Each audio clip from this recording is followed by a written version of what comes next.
നിൻ വഴികളിൽ ഞാൻ നടക്കുവാനാ വഴി കാട്ടിയായി എന്നെ നയിക്കണമേ. വിശ്വാസത്തിലെന്നെ ഉറപ്പിക്കുവാൻ ക്രിസ്തു എന്ന പാറയിൽ നിർത്തേണമേ. ആരാധന അങ്ങേക്കാരാധന എന്നേശുവേ അങ്ങേക്കാരാധന.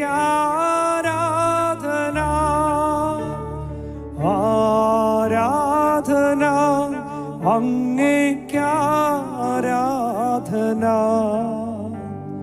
എന്നേശുവേ അങ്ങേക്കാരാധന.